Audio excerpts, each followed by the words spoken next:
Okay. Welcome to the Startup Leader Show, where we learn lessons from leading startup founders and executives. I'm your host, Lisa Dreher. We are excited to introduce our guest today, Leonard Lee. He is the managing director and founder of Next Curve. Welcome to the show, Leonard. Thank you. It's a real pleasure to be here, Lisa, and it's good to see you again. Yeah, you too. You too. So perhaps you can start by just giving us a little background on yourself and Next Curve. Sure. Yeah. So I have a really diverse background. I have spent 28 years in management consulting. So I've pretty much touched everything that you can imagine, and also have extensive experience in industry research.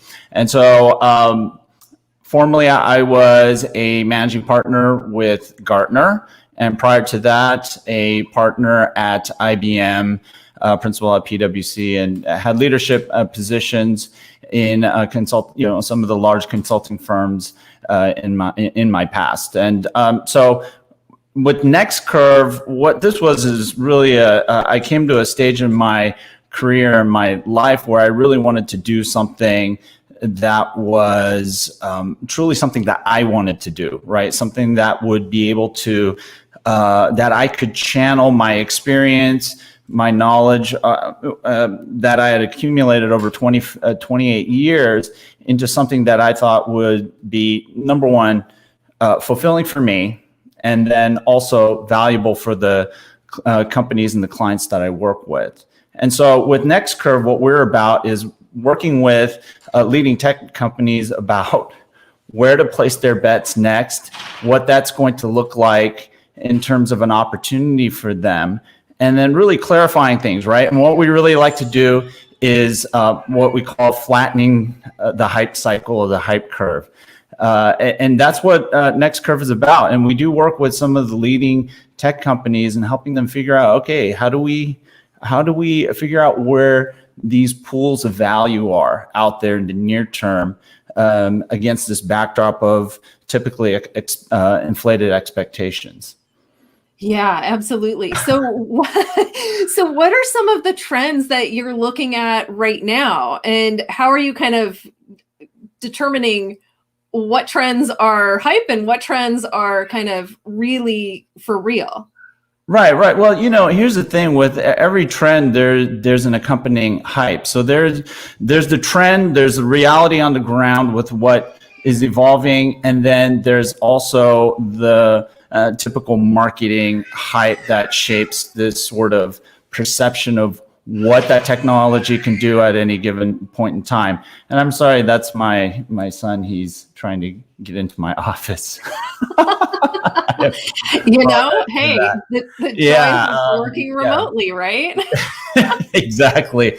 And actually, I think that's a first. He's usually pretty calm, but and so I would. So some of the things that we're working on at Next Curve is really some of the challenges that the industry has now with 5G. Some of the discovery that's happening around edge computing, but we in particular focus on the edge cloud opportunity because edge computing has been around for a long time. It's nothing new. What we think is really exciting and where the opportunity lies and where sort of this new innovative realm will emerge from is edge cloud computing. Okay, and there is a difference. And for those of you who are technical or looking at the problem and understand what I'm getting at. And so I would say those are two primary focus areas at the moment. And one of the things that's really challenging, and I'll tell you, it is very challenging, is to get all these different domains kind of connecting what's happening in all these different domains together to get a clear picture of what we're actually looking at on the ground, right? And so if we're to look at 5G, I think it's been famously, and arguably overhyped, but I think most folks will argue that it has been and is overhyped. What is the actual ground reality? What is it that different industries can actually do with the technologies, with the services that operators are providing, what new emerging players are able to provide. Those are things that are not clear even today, despite what you hear in the media or what you hear executives of these large firms say on interviews. It's still a relative unknown how value is going to be realized, right? And so, that's really where I want to help companies. And then that's not only the vendors. I'm also talking about end users that are hearing all this stuff about these technologies, whether it's AI or quantum computing now, which is, I think, the next big hype topic in tech. It's what can we really do with this stuff, and when and how should we plan forward in capitalizing on the benefits that these technologies can practically, right, and realistically provide. It's really easy to sit there and say, well, quantum computing is going to change everything, but it's entirely different thing to understand or even to get some degree of vision formulated around, well, what can we actually do with this and when, right? What's the practical plan that you can put together, not only to build technologies and services on top of these these trends, but as a enterprise, well, when do I really need to worry about this stuff, right? Mm-hmm. And if I do, when, right? Right. Or am I going to be buying a bunch of really expensive technology that's not ready, that my organization's not ready to absorb? So there's so many elements that you have to really think about to as an enterprise, as a vendor, to place the right bets. I mean, because that's really what it's all about, right?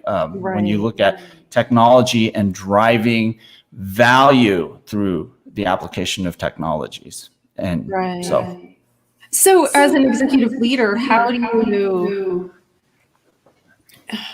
work through this, right? Like what are there, whatever, some kind of hints that you have that where you can kind of say, okay, well, if this new technology is coming out, here are a few things that you should think about doing to kind of stay out ahead of it, or at least know what's happening.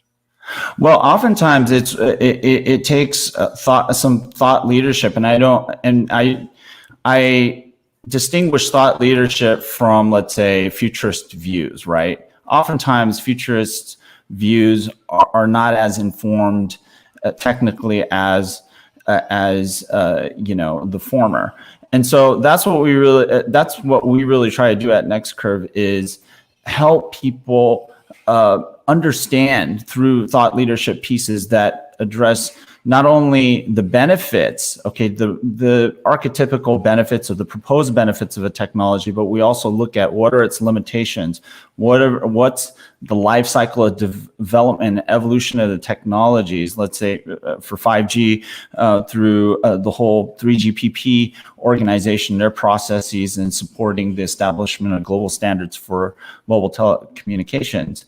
Those are the types of things that we try to help our clients work through, so they can understand, okay, so this is what the technology is about and where we are with this stuff.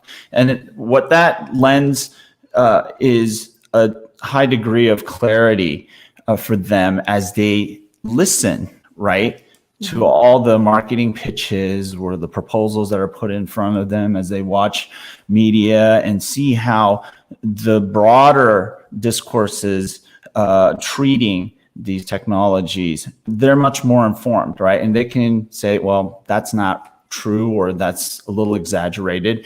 This is what we need to do for our company. This is what we need to do for our products and services.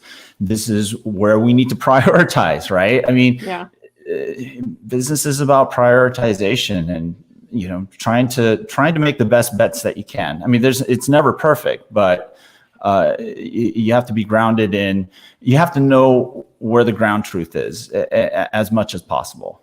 Yeah, absolutely. Well, cool. So we invited you here today to talk a little bit about how you've realized success in your business and throughout your career. And let's just get started with the A number one question. And that is, what has been the biggest key to your success so far? Well, you know what? I might be in an unconventional interview here because I would not I would not say that I'm necessarily successful. I would say that I'm on a journey and I am seeing some successes along the way, right? I quite honestly, this is something completely net new for me, right? I used to work with big firms under big brands and, working with large organizations that have significant scale and ability to deliver at enterprise scale, if you will. Yeah. We're a small shop. We're a nimble little shop, and there's a reason for that because what we do, it's very difficult to do at scale. This is something that you do literally almost as an artisanal practice. And in a lot of ways, I see what we do as art. So it's less about successes. It's about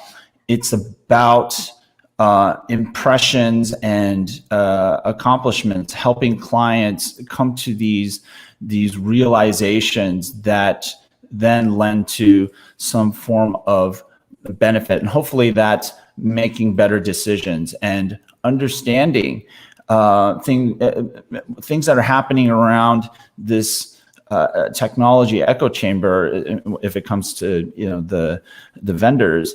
And understanding, and for end users or enterprises, understanding, the hype. That I think is what it defines the small successes along the way. But if anything, it's tremendously gratifying. So if you can call that success, then I suppose I'm successful. But honestly, I have no idea what success means. I see it as a perception that others might have of you, but typically the people that you say are successful, they might not actually consider themselves successful, and I might be in that company.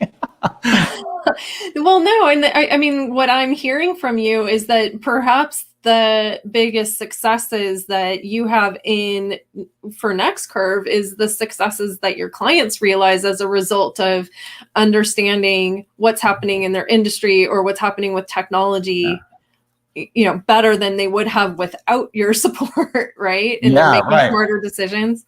Right. And you're asking about keys. The key is really to be tremendously passionate about what you're doing. There's some folks that say, well, passion is overrated. No, it's actually exceptionally important. And to have that passion that will drive you through all the difficult times. I will tell you right now, what I'm doing right now is not easy. But it's that toil, that investment in mental energy. I mean, everything, so many things. It's a price that you pay for basically trying to do something different and helping our clients think, or your customers, or whoever it is that you want to help think differently. And it's not an easy thing. It's so much easier just to go and parrot what's out there. You can do that. And it's a hell of a easier business than what I'm doing. Yeah. But you have to have that passion to do something different. And that's what we really try to do, is we want to think differently so we can help our clients think differently and better. That's great. So what would you say has been the most valuable business lesson you've learned over the years? It's keep trying, whether it's in your career, whether it's in your own business. As an entrepreneur, you have to keep trying. And you never know. You really never know where the opportunities are going to come from. You really don't. And so this whole principle of try again. If at first you don't succeed, try again. That is such a true principle to live by. Just try and continue to learn, adapt, analyze.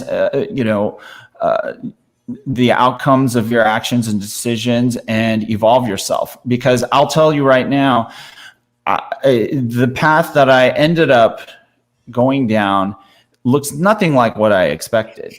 And this really reminds me of my trip to Alaska. And you know what? There are no professionals for people to advise you on something that no one's really done before, right? Yeah. And that's what I learned on my trip up to Alaska. I drove from San Diego all the way up to Fairbanks, Alaska, and back down. Right? I had everybody was a professional. They say, you're going to get eaten by bears. You're going to, this and that's going to happen. The roads are horrible. Well, guess what? I can tell you exactly what the Alaskan highway is like.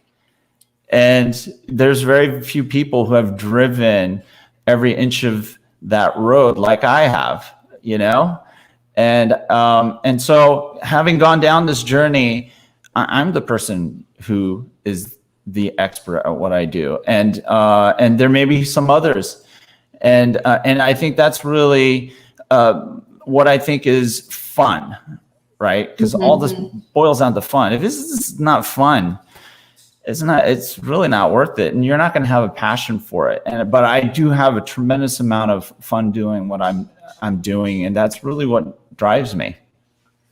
That's great. So knowing what you know now, is there a piece of advice you would have given yourself when you started? You know what? I like I said, I don't think there was anybody who was an expert in this, in what I did and where I'm going. And I would have just told myself, maybe, at this one point where it got tough, you might not have needed to stress out as much as you did. But that's the whole hindsight is 2020 thing, right? It's like, well, you got over that hump, so why did you worry so much about it? But like I said, these journeys are tough, and if they're not tough, then you're probably not doing anything particularly interesting, in the grand scheme of things. And that's again, going back to the price that you pay, that is the price that you pay to do something different, to do something outside of, let's say, the comfort zone that most of us live in, and most of us do. This, what I've done, is completely uncomfortable, was absolutely uncomfortable for me, but a tremendous learning experience. And I think it's an incredible blessing, actually. Yeah. Is there anything that you would have done differently if you were to start over again?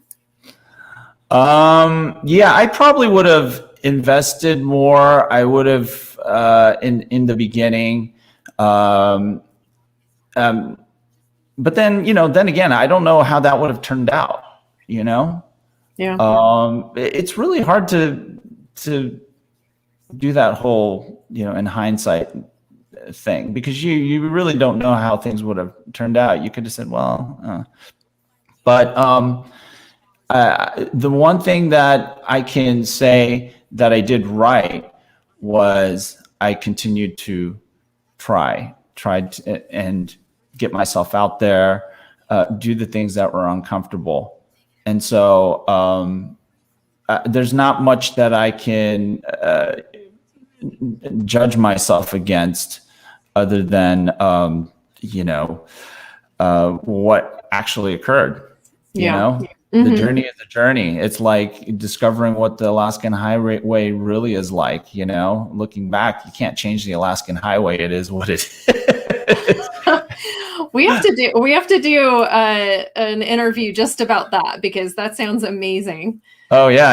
Anytime. It was incredible. And actually, when I think back on that trip, I oftentimes say to myself, you were nuts. And that might be one of the things that was true that other folks said to me, is that if you do this thing, you're crazy.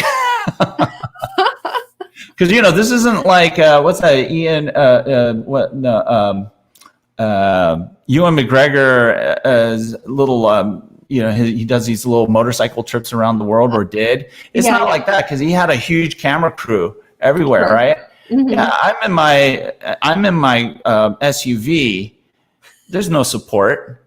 No. I have no camera crew. I don't have a medical crew. If a this hypothetical bear does try to break into my car in the middle of the night, I don't have anybody to support me if I'm stuck in the middle of the Yukon somewhere, or I'm sitting in the middle of the Yukon. By the way, you do have to sleep on the road sometimes, because there's very few hotels out there. So that's a little bit of a hint. You're going to be sleeping in your car. So yeah, anytime. It's a great story, and I think there's a lot that entrepreneurs can learn from it, especially those who are innovators that are trying to do new things, discover new things, right? Yeah, I like that. So when you actually talking about that, when you are thinking about that, discovering new things and going in new directions, how do you, I guess, one, identify what those new directions might be, and then kind of sift through, well, which ones do you actually go after, right? Because sometimes that can be challenging. Yeah,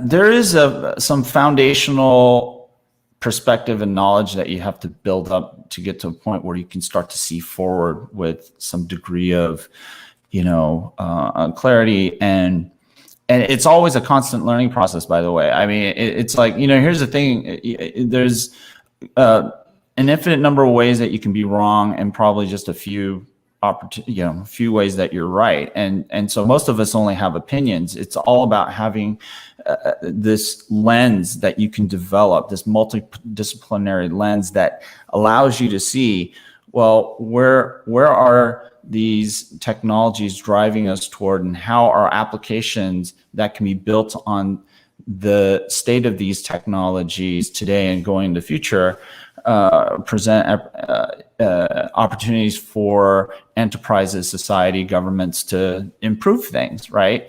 Yeah. And it really takes this multidisciplinary lens, and that's something that I've developed in my career. And that's why I'm saying this thing doesn't scale, because it's all based on all the crazy stuff that I did during my consulting years, which I was one of the few consultants that you will probably meet out there that has kind of had a very broad range of experiences, not only just in terms of the types of consulting disciplines that I worked in, whether it was technology, strategy, implementing large systems, and then all the different industries that I worked in. The consulting industry, the research industry, they typically kind of pigeonhole you into slots, right? Mm-hmm. I mean, that's how they scale. That's the scaling model.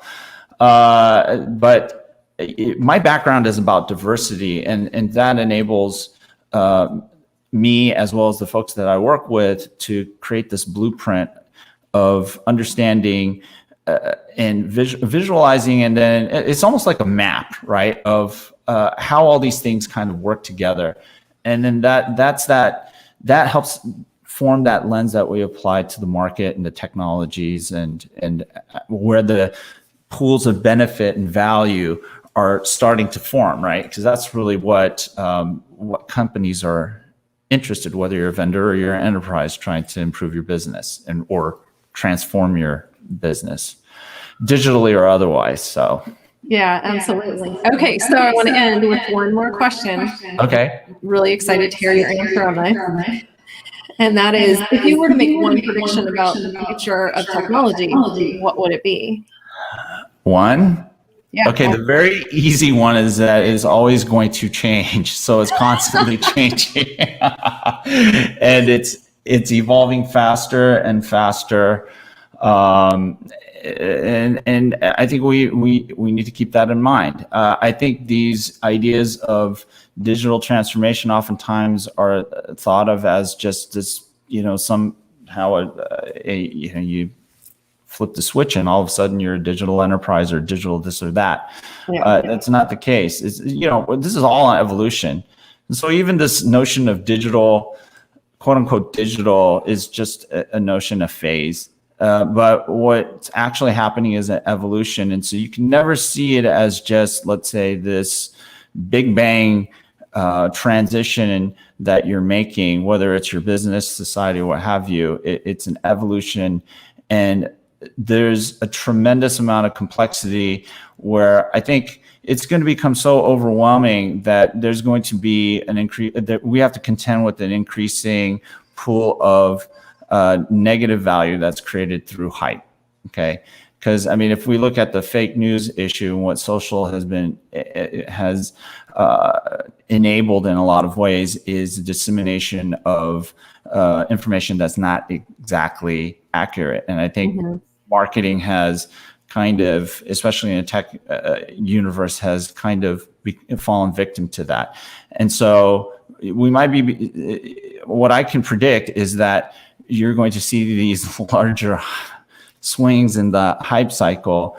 And I'll have to say, this is what we're seeing in the crypto world, where we'll see volatility in the value curve, if you will, against the hype curve. So that's what I predict going forward.